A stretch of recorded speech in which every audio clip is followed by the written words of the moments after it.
Thank you, Madam Speaker, and thank you, Representative Gruenhagen, for bringing forward this amendment.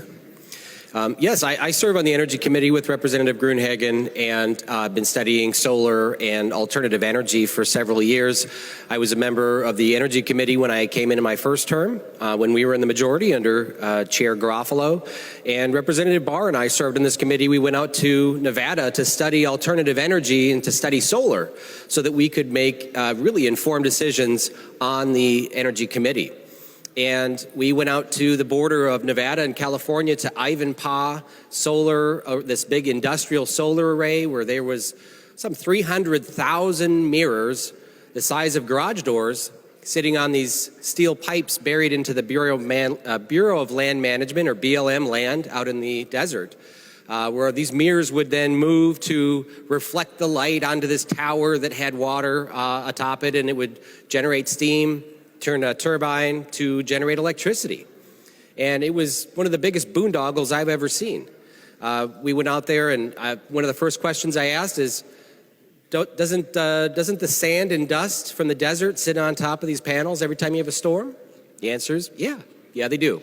That's why we have the squeegee squad that takes tanker trucks powered by diesel into California where they have water to fill up their tanker trucks, and they have an entire team of people that wash and squeegee off all of these 350,000 mirrors out there in the desert for their solar array.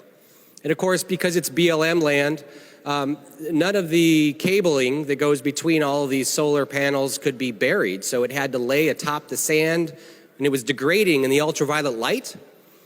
And I mean, think of that, 350,000 panels with all these big power cords going between. And then, of course, there's this rare endangered tortoise out in the desert that chews on these cables and is electrocuted. So they had a whole team of environmentalists that would go around and move these tortoises because they couldn't fence them out. That would be illegal. So they had environmentalists moving these rare tortoises around so they wouldn't chew on the cables for these panels. And then my wife, who came with me, and we paid our own way, by the way, we noticed there were broken fragments of mirrors all over the desert in this area. So I asked the person in charge of this facility, why are all these broken mirrors here? And he said, well, it's interesting. There's flocks of migratory birds that fly over the desert, and they look down and they see this sea of solar panels, and it looks like a lake. And so the birds come down to rest in the lake, and as they get close, they start to heat up because of all this energy being reflected onto this tower. And they actually start on fire while they're flying. They call them streamers. And this one facility in the middle of the desert where there's no water kills 60,000 birds a year as they fly down and smash and break these panels.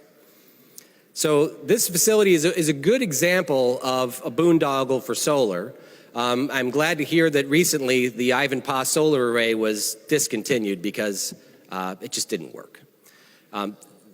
Solar is really interesting, it's fascinating, but it's not a solution for load-based power.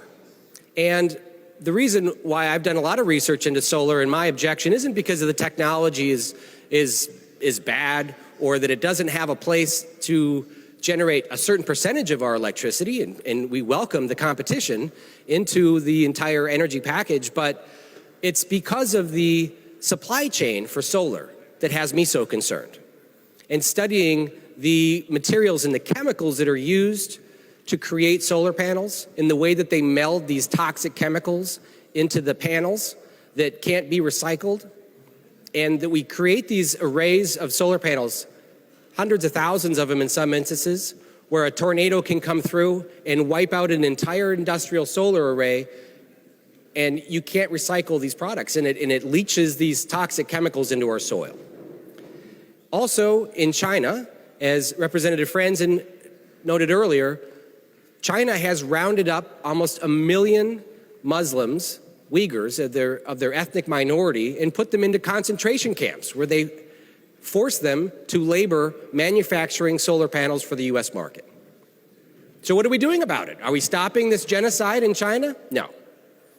The state of Minnesota is going to vote to fund these forced labor camps in China and creating an environmental destruction in developing nations because they're using toxic chemicals that permanently poison the earth. So in order to save the environment in the United States, we are destroying the environment in third world countries. That hypocrisy is laced throughout this commerce bill. But for me, having children and wanting to teach them how to be better stewards of our land, to see solar panels put on atop learning institutions in this country is really disgraceful.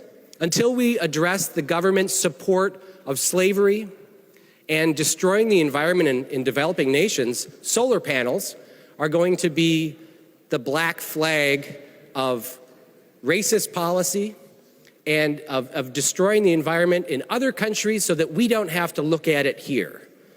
People can feel better about themselves by putting these black flags to environmental destruction in third world countries, human rights abuses that happen overseas, dumping tons of toxic silica tetrachloride in a third world country so that we can feel better about ourselves here.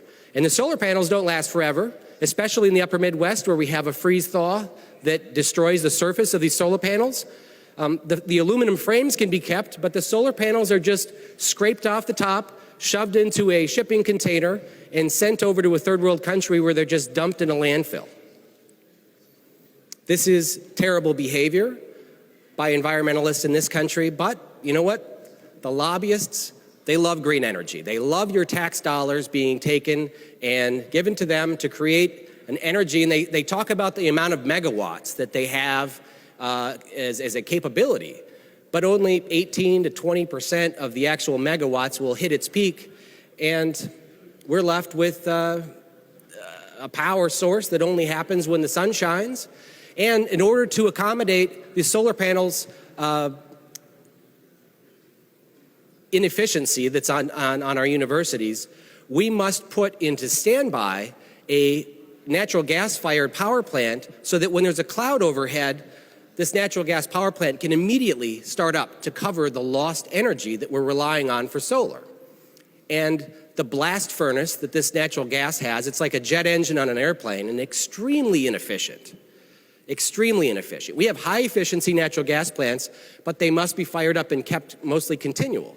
These blast furnaces that turn on in a second or two, they're so inefficient that they put out, on a moderately cloudy day, more carbon than we're offsetting with the solar.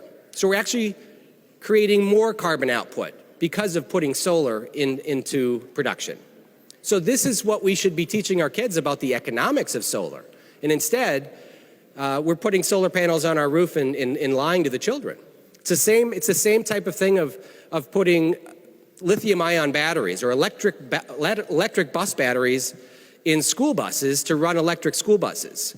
And instead of teaching our children about the 40,000 children that are enslaved in the Congo mining cobalt to build the batteries, and the environmental destruction in China from the rare earth magnets, or the neodymium that's mined, that's left a 5.5-mile toxic slough in the city of Batao in China in order to make the products that the children are riding on, we teach the children that they're saving the environment.